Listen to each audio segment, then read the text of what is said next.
12 years of bedtime stories, scraped knees, birthday parties. I gave everything to a boy I thought was my son.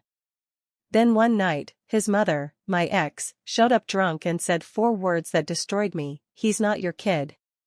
What came next? She never saw coming.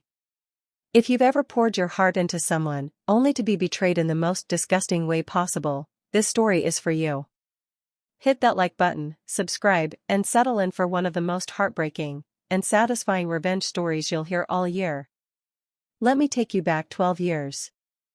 I was 25, working full-time as a mechanic, and had just moved back to my hometown after my dad passed away. That's when I reconnected with Lena, a girl I had crushed on back in high school. We dated. Fell hard. Lena was wild, impulsive, the kind of person who made you feel like every moment with her was on fire.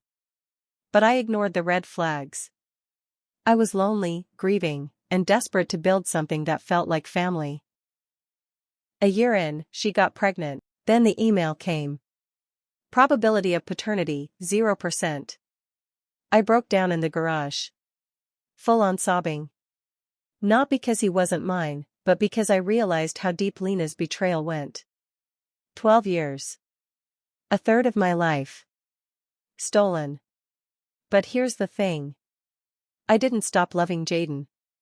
I couldn't. But I wasn't about to let Lena walk away like that.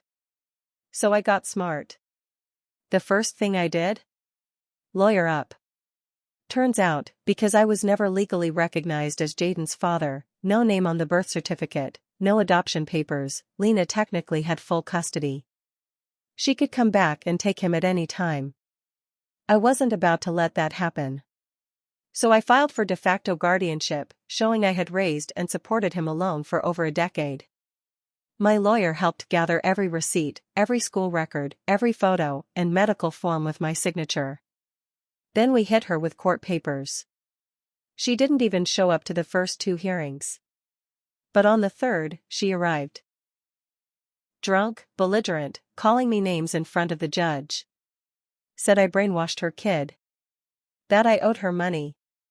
The judge saw right through her. I was granted full legal custody of Jaden. Then came part 2 of the plan. A few years earlier, Lena had secretly taken out credit cards using my social security number.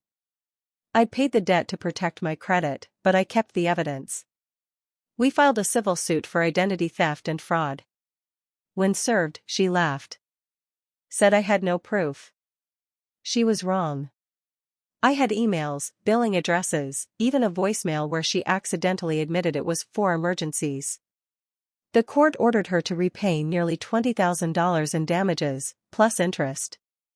She tried to dodge it.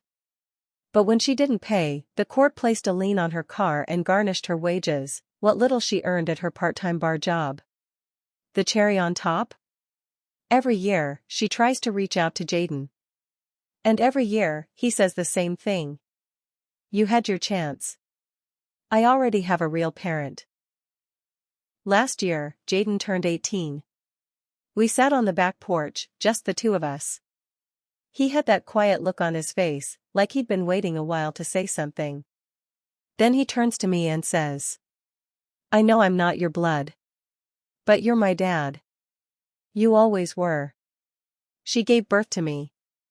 But you raised me. And that means everything." I lost it. Right there. Tears, hugs, all of it.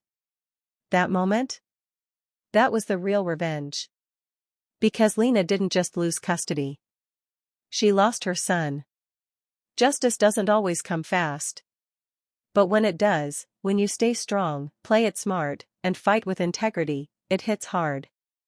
Lena thought she could ruin lives without consequences. She was wrong. If this story gave you chills, smash that like button and share it with someone who believes in karma.